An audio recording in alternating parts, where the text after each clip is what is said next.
Yes, once again.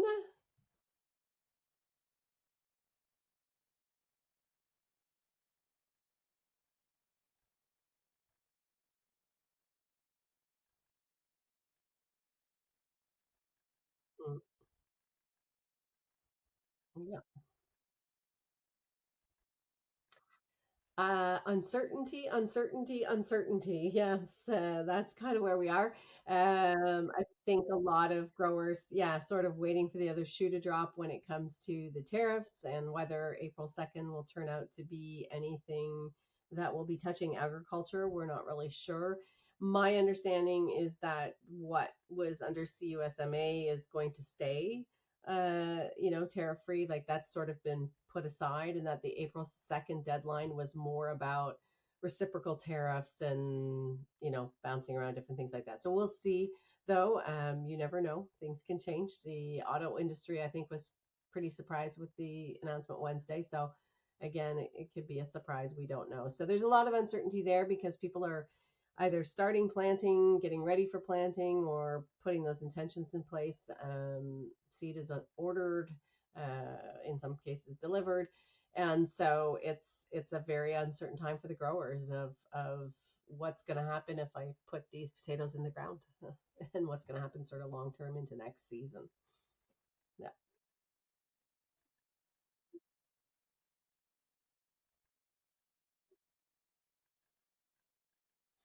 right. Yeah, yeah, exactly.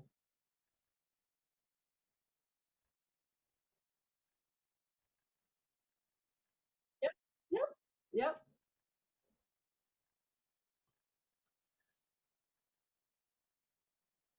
yep. Yes, most definitely. I mean, I think the month of March was a bit up and down. The tariffs came on for those 3, 4 days, I think. So the fresh growers that are moving product down into the U.S. really had a difficult time there for those few days. They've, there are regions that have definitely seen the impact, both the lead up to it and those days, and even, this uncertainty that continued with this April 2nd date. So yeah, everything from cancellation of loads, postponing of loads.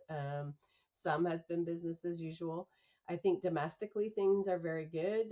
The fresh market is fairly well in balance when we talk about supply and demand, and the product is moving, and I think to a certain extent, still moving into the U.S.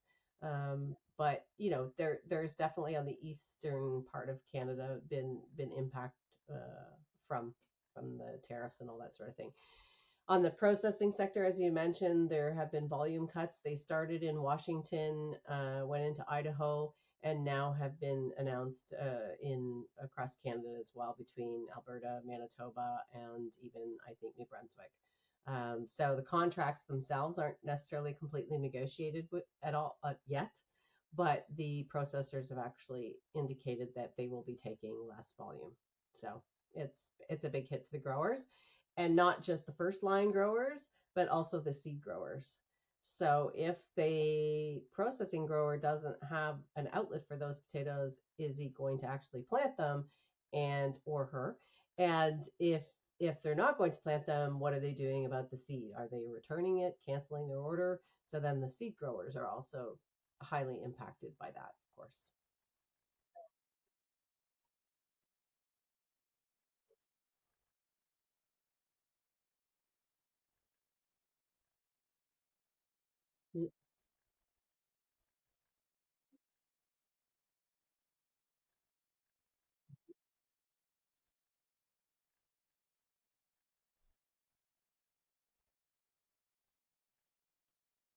Yes. Mhm.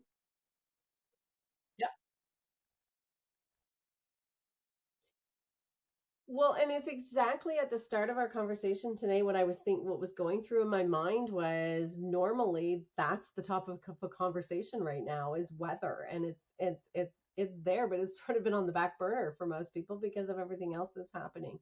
But most certainly erratic weather is still such a big part of what's going to happen. So as you say, BC has already started planting a little bit, and now they're it been in rain. So everything's kind of at a standstill for them. And everywhere else is getting snow one day and 2 days later, +5, +10. So it's definitely been difficult. And I was looking also at a chart, really focused more on the prairies in Western Canada on drought. And, that still is a constant issue of do we have enough snowpack? Is there enough water? It seems like we've got a lot of snow, but do we really? And drier conditions that might continue through this growing season again. So, yeah, it's definitely a big part of what's on their mind and whether they're going to be able to get out in their fields. So most people I've talked to seem to be in line with sort of, April, some into May planting. It's really going to depend on the next few weeks, I guess, of how the weather's going to be.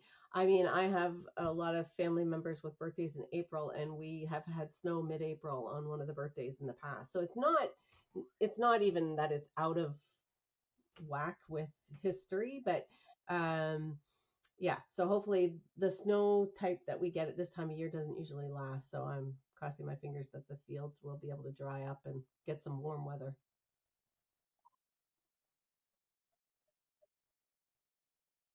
Yeah.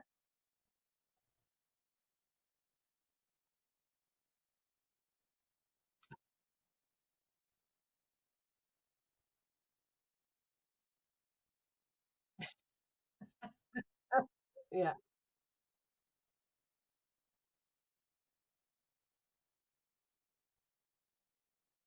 No, exactly. And it's one thing to have the snow melted from the sun, but it's getting those soil temperatures up, and I think that's what a lot of growers now are sort of thinking about. And then you get the moisture in the heavier soils, and you can't even get the equipment in the field, and get the field prepared, and so there's a lot of a lot of things that they're considering right now. And I think it between the weather and the economic situation, there's a lot of unease right now for our growers for sure. Yeah.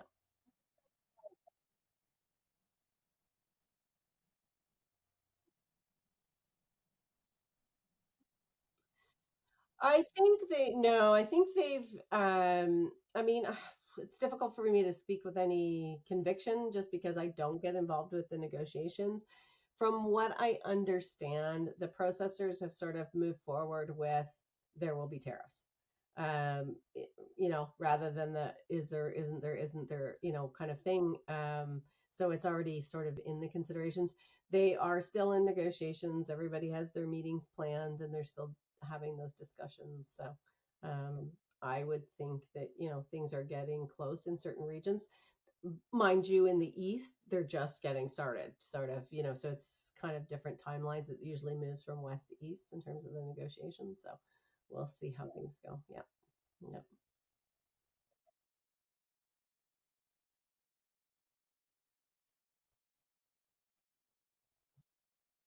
yeah. Yeah, I would. Yeah, really. Yeah, exactly. Focus on and there's a lot and there's growers I've talked to. I watched a grower panel at the Fruit and Vegetable Growers of Canada meetings, and they had some growers up there, and a lot of them really mentioned it. It sort of struck home. Our plan isn't 1 year at a time. Like we have a long term plan. We have a 3 to 5 year plan, and we yes, there's a lot happening right now, and we have to still consider what our long term plan is and how we achieve those goals. So yeah, some of them are sort of like, well, we just need to forge ahead and keep moving forward and make the adjustments to our plan as we go with what happens.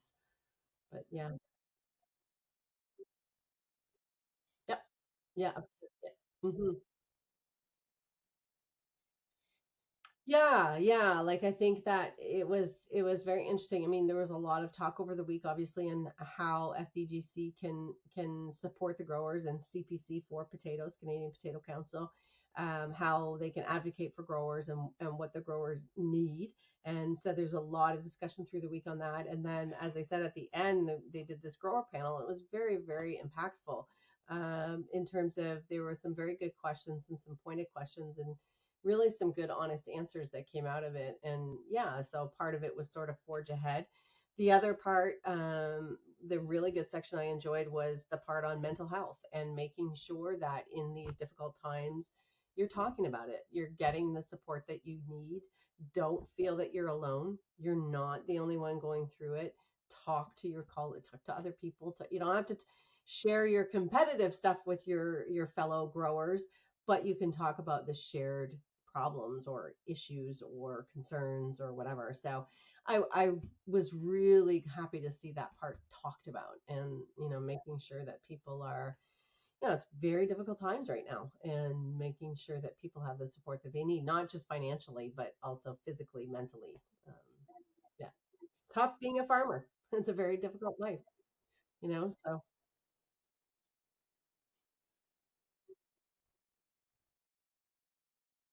yeah, yeah, yep, yep,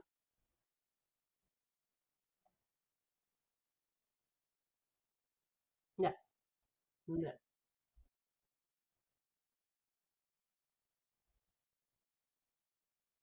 Hmm. Right.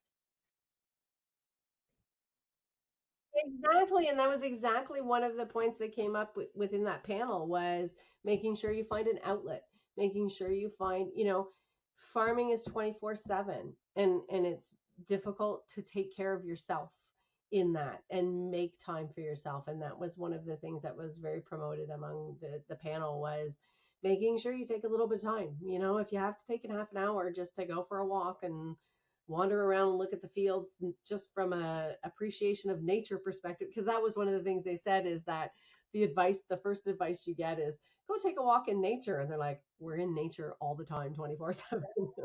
What else can we do? So making sure you find other outlets that you know go read a book or whatever the case may be, that you're taking care of yourself for a bit of the time, because you can't help others if you're not taking care of yourself. So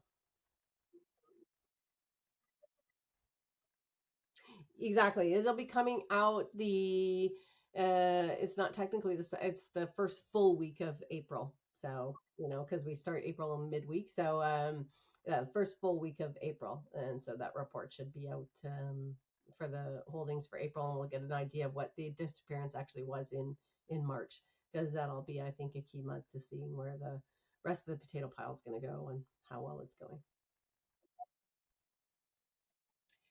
I think so. Yeah, I think so. No, yeah, exactly. No problem. And you have as well. So now it's like the sort of conference season has calmed down a bit. Growers are more focused on what's happening outside. So yeah, now's the time to we can work on those projects and bigger projects. So it's good.